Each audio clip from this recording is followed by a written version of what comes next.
Olá, tudo bom com vocês? Sejam todos bem-vindos a mais um vídeo de formação em Direito Tributário aqui no canal, para a nossa série de estudos em Direito Tributário.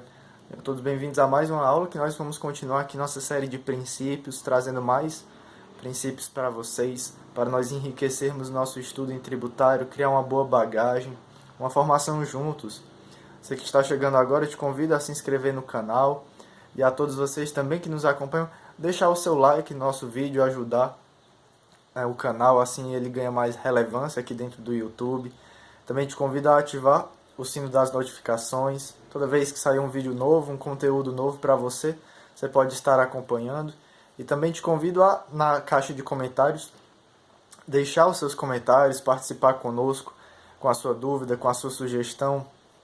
Ou seja lá qual for o seu comentário, para ficar uma coisa aqui até mesmo participativa entre cada um de nós, não só um elo como se fosse professor e aluno, mas também entre amigos, apresentando aqui esse assunto do direito tributário para cada um de vocês. Pois bem, vamos então dar continuidade à nossa série de princípios. E mais um princípio que trazemos para vocês é o princípio da isonomia tributária. Hoje nós vamos estudar princípios que têm esse caráter de igualdade, que trabalham a ideia da igualdade tributária, a forma, o tratamento destinado pela Fazenda, pelo fisco, em relação aos contribuintes, dar a eles um tratamento devido, de forma que não abuse do poder de tributar, não abuse da carga tributária sobre os contribuintes, mas também não deixe de lado a arrecadação. O primeiro deles, como mencionamos, é o princípio da isonomia tributária, que diz respeito à proibição que dá aos entes federativos, União, Estados, Municípios e Distrito Federal, de fazer diferença entre os contribuintes que estão em situações semelhantes. Veja só, aqueles que estão enquadrados em uma situação igual, eles devem ser tratados de forma igual e não diferente.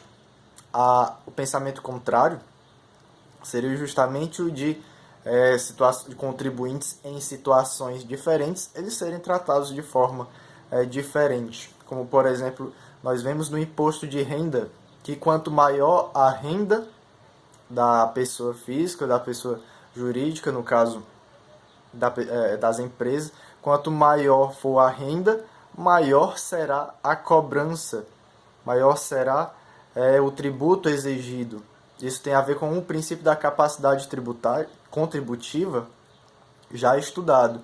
Ora, se ele tem mais capacidade de pagar um tributo, por conta que tem uma renda maior, riqueza maior, faz-se justo que ele seja tributado de uma forma maior, diferente daqueles que têm uma renda mais baixa, que, caso venham a ser tributados, possam sofrer um dano irreversível, de forma que não conseguiriam nem suprir as suas necessidades mais básicas.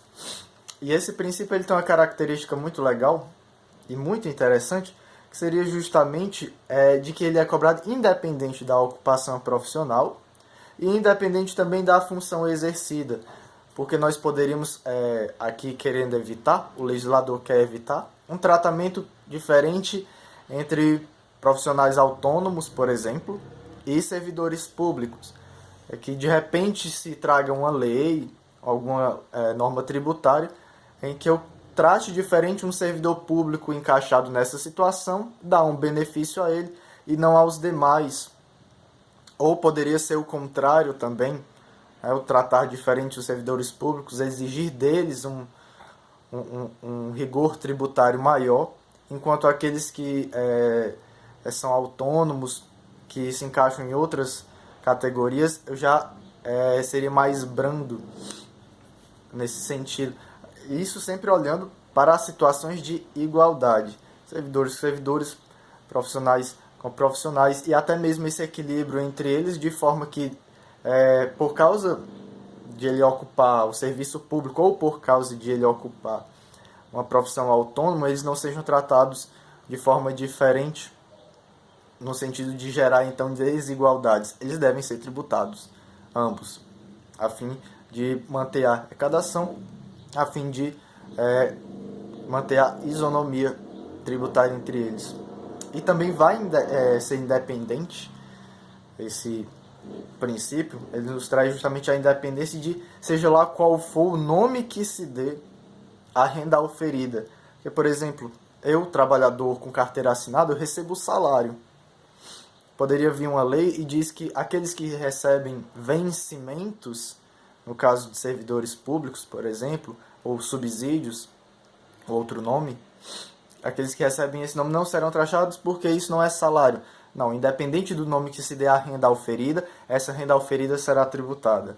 Seria um exemplo de isonomia para, assim, por causa de um mero nome, uma mera nomenclatura diferente, deixar de exercer a competência tributária do ente federativo, o Estado, o município, a União, deixar de cobrar o seu tributo simplesmente por conta de um nome diferente. Seria nesse sentido a questão de independente da nomenclatura que se dê, da denominação dos tributos. Também depende de títulos ou direitos que se venham a ter para retirar a competência dos entes de tributar. Também temos aqui um outro princípio, e aqui já é uma coisa mais regional, que nós temos a uniformidade geográfica, princípio da uniformidade geográfica, que nos traz que os tributos cobrados por um ente federativo, em toda a sua região, deve ser cobrado de forma uniforme. Ele não pode tratar dentro do seu território uma parte de forma desigual à outra, ou mesmo deixar de tributar uma parte em detrimento de outra. Por exemplo, vamos pegar o exemplo do estado do Ceará. Vamos supor que, por exemplo, o estado queira cobrar o ICMS, Imposto sobre Circulação de Mercadorias e Serviços, da região norte do Ceará. Mas da região do Cariri, eu já não vou cobrar ICMS porque eu não quero, não trago nem questões de razoabilidade, não trago nenhuma razão pertinente a isso e trato de forma totalmente desigual isso, fere os princípios tributários, princípios constitucionais.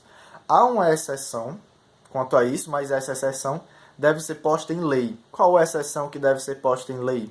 Questão de benefícios e incentivos fiscais. Determinada empresa, para se instalar ali, eu retiro o tributo ou mesmo cobro menor o tributo para que ali ele possa querer se instalar. E isso deve ser feito de forma a diminuir as desigualdades econômicas, as desigualdades sociais que se tem na região. Um exemplo que poderíamos gerar é justamente essa região onde temos muitas secas, o incentivar que as empresas se instalem lá para gerar emprego, gerar renda, para suprir a pobreza da região.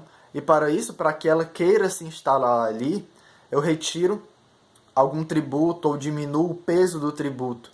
Nesse ponto é válido, mas ele deve ser feito mediante lei. Não pode ser feito de outra forma. Deve ser mediante a lei específica que traga essa isenção, que traga esse benefício fiscal para a empresa se instalar na região. Nesse sentido, a uniformidade geográfica dá exceção. Ao contrário disso, nenhuma forma pode ser realizada de trazer distinções entre regiões de um mesmo território. Nós também vamos citar o princípio da não discriminação tributária em razão da origem ou do destino. O que seria esse princípio? Seria justamente eu querer, por conta de onde vem e para onde vai determinado bem ou serviço, eu vou cobrar mais ou menos tributos. Simplesmente por esta razão, porque vai para aquela região, porque vem daquela região, sem nenhuma outra razão razoável, técnica, mas meramente essa razão política que não encontra razoabilidade, não encontra uma razão de ser plausível. Para evitar aqui, então, o que nós chamamos de guerra fiscal. O que seria a guerra fiscal?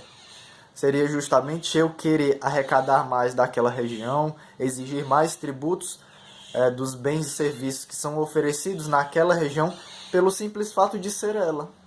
Somente por isso. Porque é aquela região.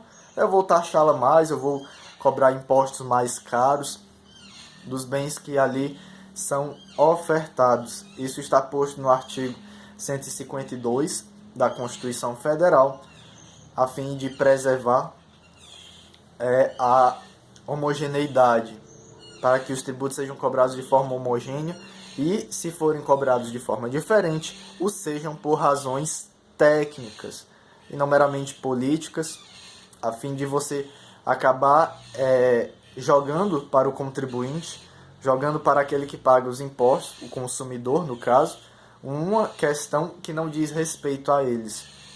Você acaba gerando para o contribuinte um peso que ele não deveria estar recebendo, sem a razão técnica, seja por conta de um reajuste nos preços, por conta da inflação, ou algum exemplo desse tipo. Assim, nós temos esses 3 princípios que tratam essa homogeneidade, que querem trazer essa questão dos tributos serem cobrados de forma isonômica, transparentes, uniformes, não discriminatórios. Apresentamos esses 3 princípios para vocês. Vamos deixando também na descrição alguns links, caso você queira aprofundar o estudo nesses princípios. Assim você poderia, caso queira, trazer a dúvida para nós, participar conosco nos comentários, deixar a sua contribuição também, aprendermos juntos, seguirmos nas nossas formações. Um abraço a cada um de vocês, que essas formações continuem sendo sempre proveitosas para cada um de nós. Um abraço sincero, um abraço fraterno de coração a cada um de vocês e salve Maria.